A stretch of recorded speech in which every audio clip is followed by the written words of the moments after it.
आज हम बात करने वाले संधारित्र के श्रेणी क्रम संयोजन के बारे में।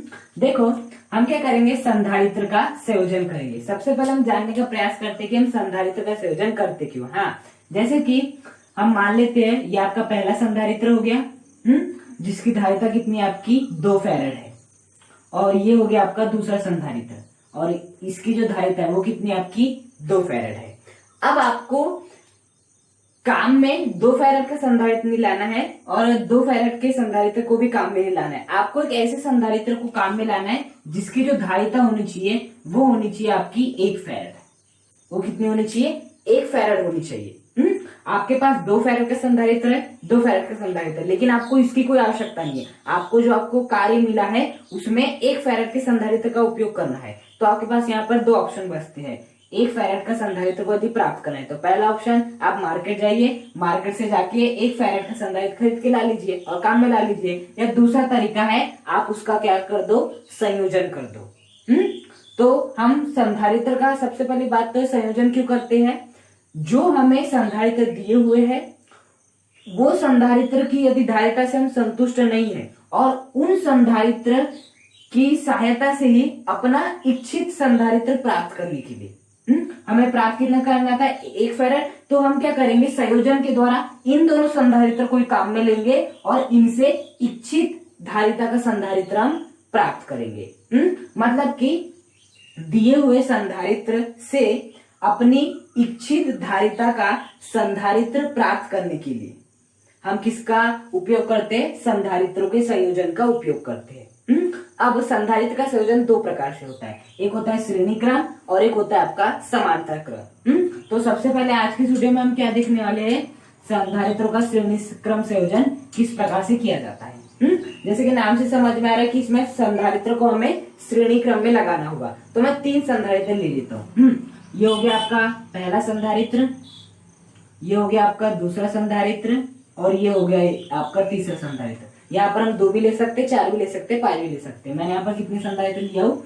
3 संधारित्र लिया हूँ। और ये जो तीनों संधारित्र है ये एक बैटरी के द्वारा जुड़े हुए हैं। इस प्रकार से एक बैटरी है, ये हो गया प्लस और ये हो गया आपका माइनस। बैटरी द्वारा क्या हुआ है, आपस में जुड़ा हुआ है। ये आपके 3 संधारित्र है। इसकी जो धारिता है वो मैं C1 मान लेता हूँ, इसकी धारिता C2 मान लेता हूँ और इसकी धारिता C3 मान लेता हूँ। अब ये जो आपकी क्या है, आपका बैटरी है, ये बैटरी द्वारा क्या उत्पन्न किया जाएगा, आपका विभवांतर उत्पन्न किया जाएगा। क्या उत्पन्न किया जाएगा? विभवांतर उत्पन्न किया जाएगा। और इस विभवांतर के द्वारा क्या उत्पन्न होगा? आवेश उत्पन्न होगा। क्या उत्पन्न होगा? आवेश उत्पन्न होगा, क्योंकि हम जानते हैं Q अनुकरण अनुपाती कितना होता है? V होता है। तो यहाँ से हम देख सकते हैं कि यदि V उत्पन्न होता है तो Q भी क्या होगा? उत्पन्न होगा। तो क्या होता है, यहां से इसके द्वारा क्या रहता है, आपका आवेश का प्रवाह होने लगता है। अब यहाँ पर हमें एक बात देखनी है कि जो आपका Q का मान है, जो आपका ये Q का मान है, क्या वो मान प्रत्येक संधारित्र में समान होगा या अलग अलग होगा। जैसे यहाँ पर इस संधारित्र की धारिता C1 है, इस संधारित्र की धारिता C2 है, इस संधारित्र की धारिता कितनी C3 है।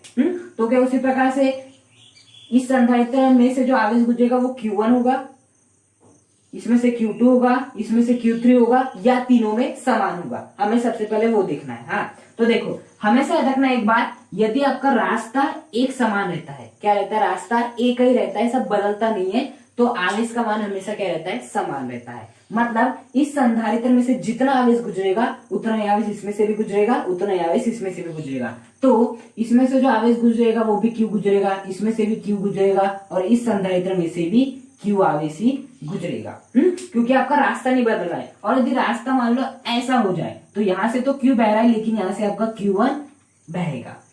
यदि रास्ता सेम रहता है तो आपका Q का मान परिवर्तित नहीं होता है। हाँ, अब हम बात करेंगे इस विभवांतर की। किसकी बात करेंगे? विभवांतर की। देखो मैं मान लेता हूं कि ये वाला जो संधारित्र है वो 2 बिंदुओं के बीच स्थित है, बिंदु A और बिंदु B। ये वाला जो संधारित्र है 2 बिंदुओं के बीच स्थित है, बिंदु B और बिंदु C। ये वाला जो संधारित्र है वो 2 बिंदुओं के बीच स्थित है, बिंदु C और बिंदु D। अब याद रखना, यदि बिंदु बदलते हैं तो विभवांतर भी बदलता है। यदि क्या होता, तीनों संधारित्र एक ही बिंदुओं के बीच स्थित होते तो सब में जो विभवांतर का मान रहता है वो क्या रहता है, एक समान रहता है। लेकिन ये वाला संधारित्र दो अलग बिंदु के बीच में स्थित है, ये वाला संधारित्र दो अलग बिंदु के बीच में स्थित है, ये वाला संधारित्र दो अलग बिंदु के बीच में स्थित है। तो यहाँ पर जो विभवांतर का मान हो जाएगा वो मान लेते V1 है, इस संधारित्र में जो विभवांतर का मान हो जाएगा वो V2 है, और इस संधारित्र में जो विभवांतर का मान हो जाएगा वो कितना है आपका V3 है। अब देखो ये तो हो गया आपका कैसा, पहला परिपथ। मतलब कि ये हो गया आपका परिपथ जिसमें तीन संधारित्र C1 C2 C3 जिनकी धारिता है, इसमें से हमने Q आवेश गुजारे हैं बैटरी के द्वारा और सभी में से समान बहा है, और चूंकि बिंदु क्या है अलग अलग है तो जो आपका विभवांतर का मान है वो भी क्या होगा आपका अलग अलग होगा। अब हम क्या बनाएंगे, इसका तुल्य परिपथ बनाएंगे। क्या बनाएंगे, एक तुल्य परिपथ बनाएंगे। तुल्य परिपथ का मतलब क्या होता है, देखो तुल्य मतलब कि आप समझ सकते हो उसी के समान। जैसे कि एक दीवार है, उस दीवार को एक मतलब 8 मजदूर 8 घंटे में बनाते हैं और उसी दीवार को एक मजदूर 8 घंटे में बना देता है, तो हम क्या कहेंगे वो जो 8 मजदूर है वो किसके तुल्य, आपके उस एक मजदूर के तुल्य है। क्योंकि वो काम 8 घंटे में, जो काम 8 मजदूर कर रहे हैं वही काम 8 घंटे में वो एक मजदूर कर रहा है, तो एक मजदूर उन 8 मजदूरों के तुल्य है। तो उसी प्रकार से हम इसका भी क्या बनाएंगे, तुल्य परिपथ बनाएंगे। तो देखो हम मान लेते हैं ये पहला संधारित्र हो गया, दूसरा संधारित्र, तीसरा संधारित्र। हम मान लेते हैं तीनों संधारित्र का जो काम है वो एक ही संधारित्र कर लेगा आपका ये वाला। और इसकी जो धारिता है वो कितनी आपकी C है। देखो ये जो तीनों ही संधारित्र है वो किन बिंदुओं के बीच में स्थित है, A और B के बीच स्थित है। और तीनों संधारित्र की जो टोटल पावर है इसके पास है, तो हम ये बोल सकते हैं कि ये भी जो है एक बिंदु A और बिंदु D के मध्य स्थित है। क्योंकि देखो ये तीनों संधारित्र A और D के बीच में स्थित है और इन तीनों संधारित्र की पावर इसमें आ गई है, तो हम ऐसा बोल सकते हैं कि ये भी A और D के बीच में होगा। अब ये हो गया आपका संधारित्र, ये बैटरी के द्वारा जुड़ा हुआ है इस प्रकार से, तो ये हो गया आपका प्लस और ये हो गया आपका माइनस। ये अब देखो इसके द्वारा विभवांतर भी उत्पन्न किया जाएगा, आपका आवेश क्यूब रहेगा, रास्ता एक समान है तो जो आवेश का मान होगा वो भी क्या होगा, समान होगा। अब देखो यहाँ जो है आपका एक ही संधारित्र वो भी कितने बिंदुओं के बीच में स्थित है, केवल 2, मतलब कि जो आपका बिंदु है वो समान ही है, तो यहाँ पर जो विभवांतर का मान होगा वो मैं मान लेता हूँ कितने आपका V है। तो इसी का हमने क्या बना है, तुल्य परिपथ बना है। तो यहाँ से हम एक बात देख सकते हैं कि जो आपका V है, ये जो आपका V है वो किसके बराबर है, V1 plus V2 plus V3 है ना। V1 plus V2 plus V3 किसके बराबर है, V के बराबर है। और यहाँ आवेश Q है, यहाँ पर भी आवेश कितना है आपका Q ही है। तो बेसिकली मुझे क्या करना है, इस V1 का मान निकालना है, V2 का मान निकालना है, V3 का मान निकालना है, उसके बाद जो आपका V है उसका मान निकालना है, और आसानी से एक फॉर्मूला हमारा आएगा संधारित्रों के श्रेणी क्रम संयोजन का। देखो अब संधारित्र के श्रेणी क्रम संयोजन को पहचानने का तरीका क्या है, ये तो हमने परिपथ बना लिए, तुल्य परिपथ बना लिए। देखो श्रेणी क्रम संयोजन में क्या होता है, जो पहले संधारित्र की जो दूसरी प्लेट रहती है वो दूसरे संधारित्र की पहले प्लेट से जुड़ी हुई होती है। और जो दूसरे संधारित्र की जो दूसरी प्लेट होती है वो तीसरे संधारित्र की पहली प्लेट से जुड़ी हुई होती है। हाँ, तो इसकी खासियत होती है इसमें एक संधारित्र की दूसरी प्लेट दूसरे संधारित्र की पहली प्लेट से जुड़ी रहती है और इसी प्रकार से चलता रहता है और ये श्रेणी में व्यवस्थित होती है। हाँ, अब देखना मैं क्या करूंगा, पहले संधारित्र की बात करूंगा। किसकी बात करूंगा, पहले संधारित्र की। तो देखो बेसिकली जो फॉर्मूला होता है धारिता का वो कितना होता है आपका, C = Q/V होता है आपका। अब मुझे किसका मान निकालना है, V1 V2 V3 का मान निकालना है। तो यदि मैं बात करूं पहले संधारित्र के लिए, ये आपका पहला संधारित्र, तो इसके लिए जो धारिता है वो कितनी आपकी C1 है, आवेश का मान Q ही है, और जो विभव का मान है वो कितने आपका V1 है। V1 का मान निकालना है तो मैं क्या कर दूंगा, इस V1 को इधर भेज दूंगा आपका और C1 इधर आ जाएगा, तो हो जाएगा आपका V1 = Q/C1। V1 = Q/C1। उसी प्रकार से यदि मैं बात करूं V2 की, मतलब जब मैं दूसरे संधारित्र की बात करूंगा तो ये हो जाएगा आपका Q/C2। Q/C2 ये हो जाएगा, क्योंकि जो आपका फॉर्मूला निकलेगा ना यहाँ से V का, वो निकलेगा आपका Q/C निकलेगा। विभवांतर का जो यहाँ से यदि मैं फॉर्मूला निकालूंगा तो V = Q/C निकलेगा। V1 का मान आ गया Q/C1। V2 का मान आ गया आपका Q अपॉन C2। इसी प्रकार से V3 का मान कितना आ जाएगा, Q अपॉन C3। ये आ गया V3 equal to Q upon C3। हाँ, अब देखना यहाँ पर, अब हम निकालेंगे इस V का मान। देखो V इक्वल टू क्या होता है, Q अपॉन C। तो देखो V इक्वल टू RS का मान कितना है, Q ही है, डिवाइड बाय जो आपका ये धारिता का मान है वो कितना है आपका C है। तो V का मान निकल गया Q अपॉन C।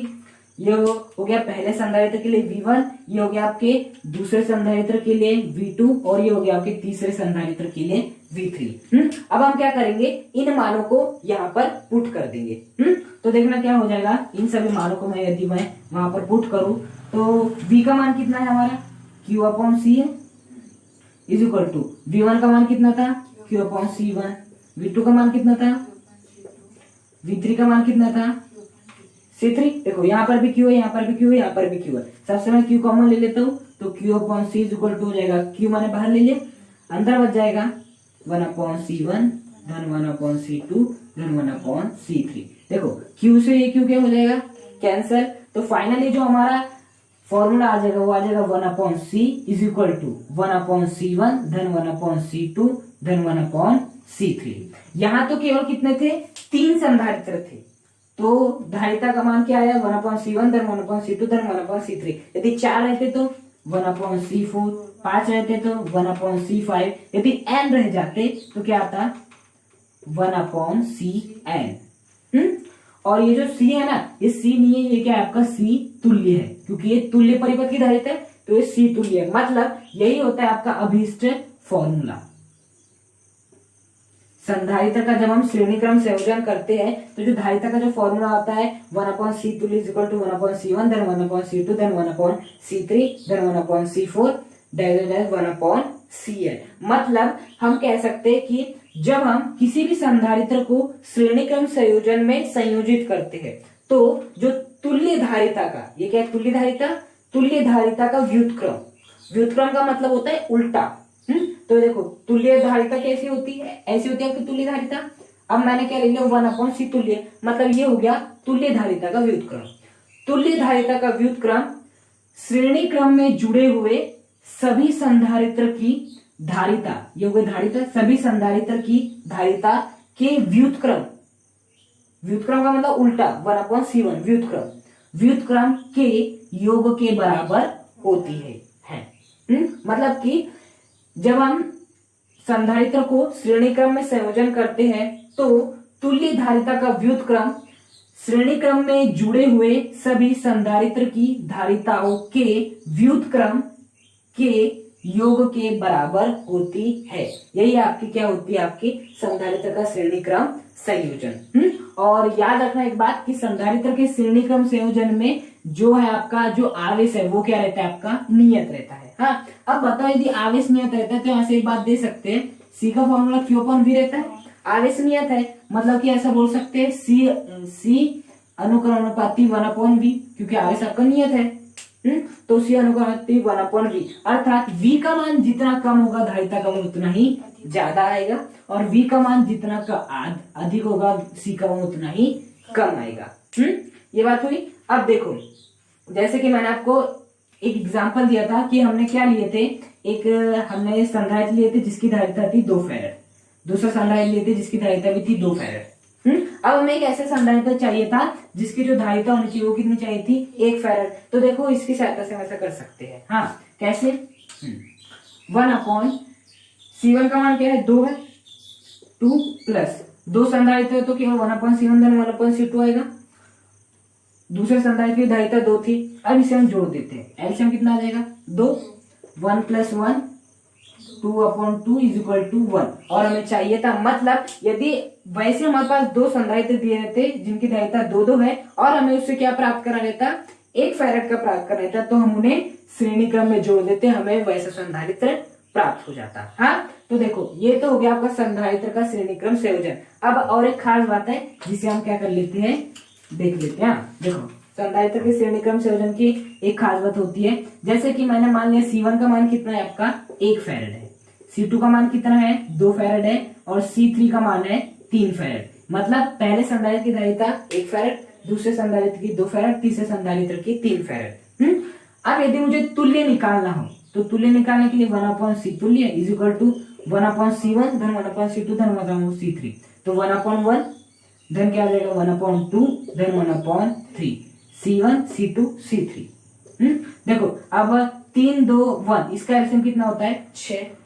1 का भाग 6 में देंगे 6 का इंटू 1 में करेंगे 6 प्लस 2 का भाग 6 में देंगे 3 का इंटू 1 में करेंगे 3 प्लस 3 का भाग 6 में देंगे 2 का इंटू 1 में करेंगे 2। तो कितना हुआ 6 प्लस 3 9 9 2 11 तो 11/6।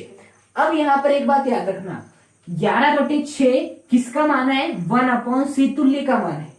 हाँ तुल्य धारिता का मान नहीं है 1/c तुल्य का मान है 11/6। मुझे क्या ज्ञात करना है मुझे ज्ञात करना है केवल c तुल्य का मान। तो मैं इसे क्या कर दूंगा उल्टा कर दूंगा। हाँ तो जैसे मैं इसे उल्टा करूंगा तो c तुल्य तो क्या हो जाएगा आपका ये आपका 1 ऊपर था c तुल्य नीचे था मैंने c तुल्य को ऊपर कर दिया 1 को नीचे कर दिया। उसी प्रकार से आपको इधर भी करना है 6 को ऊपर करना है 11 को नीचे करना है। तो क्या आ जाएगा 6/11। ये बात हमें कई लोग क्या करते हैं 1/c तुल्य की वैल्यू 11/6 इसी को लिख देते हैं आंसर जबकि ये नहीं आपको इसका उल्टा करना है। तो कितना हो जाएगा 6/11। हाँ अब देखो यदि 6/11 को मैं सॉल्व करूं तो जो आपका आंसर आएगा वो लगभग आएगा 0.55। कितना आएगा 0.55। अब देखना पहले संधारित्र की जो धारिता थी वो कितनी थी 1 थी, दूसरे संधारित्र की 2 थी और तीसरे संधारित्र की कितनी थी आपकी 3 थी। हाँ अब देखो यदि मैं 3 संधारित्र की बात करता 1 2 3 तो सबसे कम धारिता किसकी थी पहले वाले संधारित्र की 1 थी। हाँ और सबसे ज्यादा थी 3 तो 1 सबसे कम थी। तो जो आपकी तुल्य धारिता है ना वो सबसे कम वाले से भी कम आई है।